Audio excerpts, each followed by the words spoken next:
மரணத்திற்கு பின் வாழ்க்கை, life after death. Exodus TV அருளுரை துளிகள் வழியாக இந்த நல்ல வேளையில் உங்களை வாழ்த்துகிறோம்.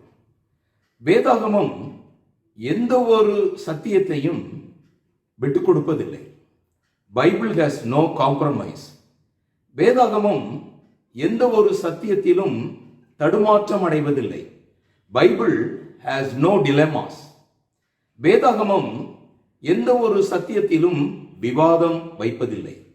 Bible has no arguments.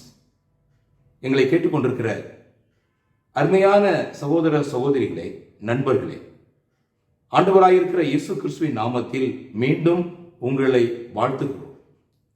லூக்கா எழுதின சுவிசேஷம் 16ஆம் அதிகாரத்தில் ஒரு நிஜமான ஒரு சம்பவத்தை ஆண்டவர் குறிப்பிடுகிறார்.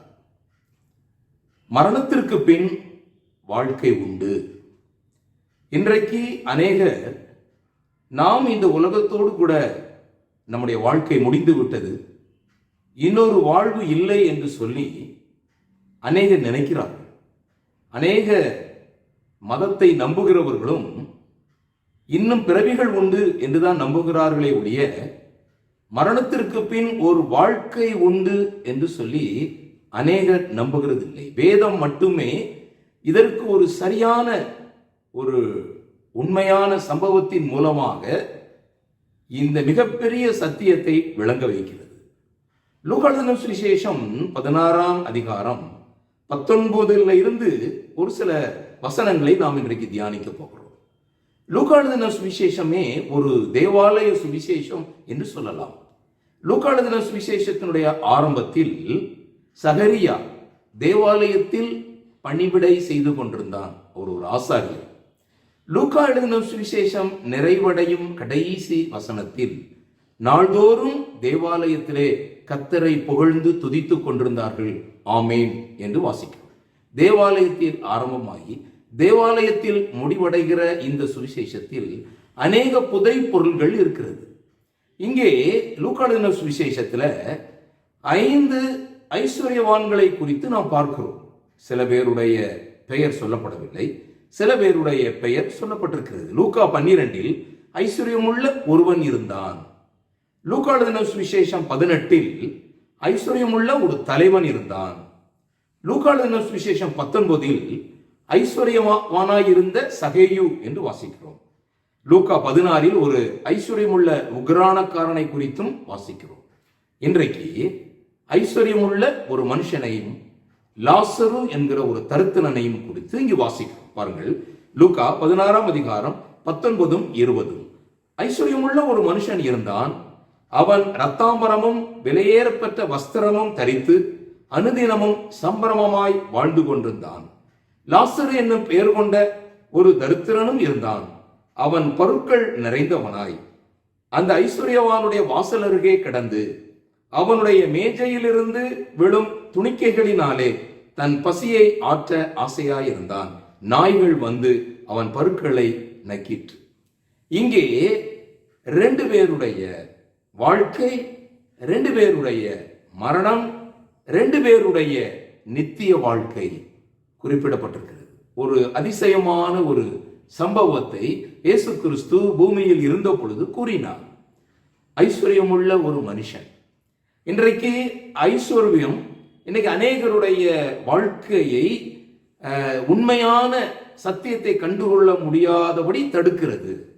தேவனுடைய சாயலாய் இருக்கிற மகிமையான சுவிசேஷத்தினுடைய ஒளி அநேகருடைய இருதயங்களில் பிரவேசிக்க கூடாதபடிக்கு இப்பிரபஞ்சத்தின் தேவனானவன் அநேகருடைய மனக்கண்களை குருடாக்கி இருக்கிறான் என்று வேதம் கூறுகிறது. அதில் ஐஸ்வர்யமும் ஒன்று.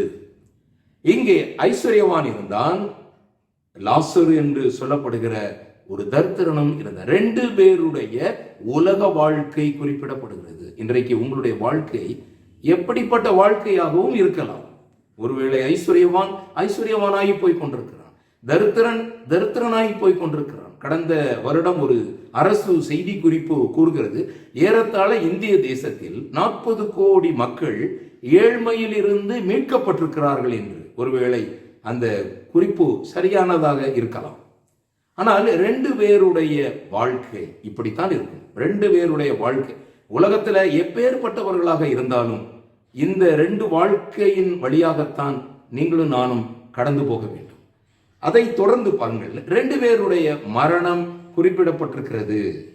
லூக்கா 16:22-23. பின்பு அந்த தரித்திரன் மரித்து தேவதூதரால் ஆபிரகாமுடைய மடியிலே கொண்டு போகப்பட்டான். ஐஸ்வர்யவானும் மரித்து அடக்கம் பண்ணப்பட்டான். அன்றையும் ஒரே தரம் மரிப்பதும் பின்பு நியாயத்தீர்ப்பு அடைவதும் மனுஷனுக்கு நியமிக்கப்பட்டிருக்கிறது. ரெண்டு பேரும் மரணம் கண்டிப்பாக சந்தித்துதான் ஆக வேண்டும்.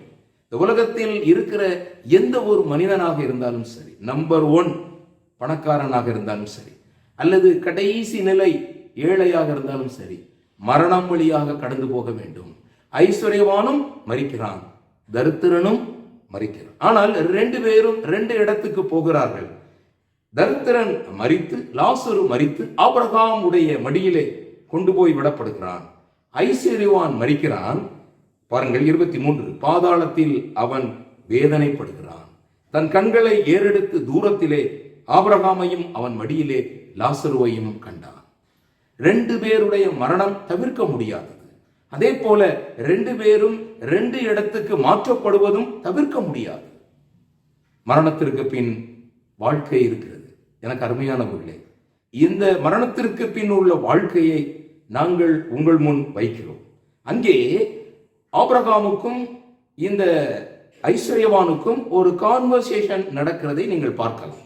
24. அப்பொழுது அவன், தகப்பனாகிய ஆபிரகாமே, நீர் எனக்கு இறங்கி லாசரு தன் விரலின் நுனியை தண்ணீரில் தோய்த்து என் நாவை குளிர பண்ணும்படி அவனை அனுப்ப வேண்டும்.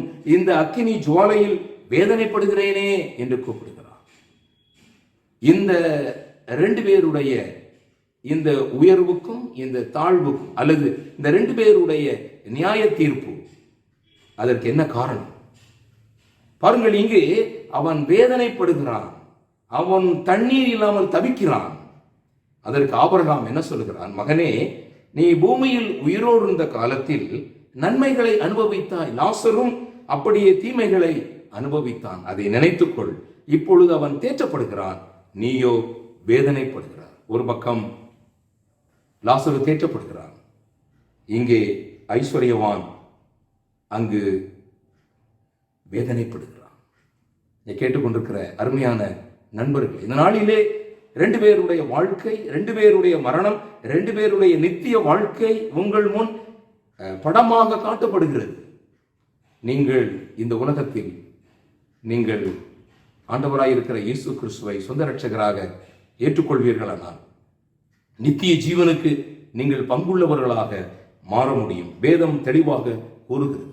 மாத்திரமல்ல, இங்கே ஆபிரகாம் கூறுகிறார், அதுவும் அல்லாமல் 26, இவ்விடத்திலிருந்து அவ்விடத்திற்கு கடந்து போக, அவ்விடத்திலிருந்து எங்களிடத்திற்கு கடந்து வர மனதுள்ளவர்களாக கூடாதபடிக்கு எங்களுக்கும் உங்களுக்கும் இடையே ஒரு பெரும் பிளப்பு உண்டாக்கப்பட்டிருக்கிறது.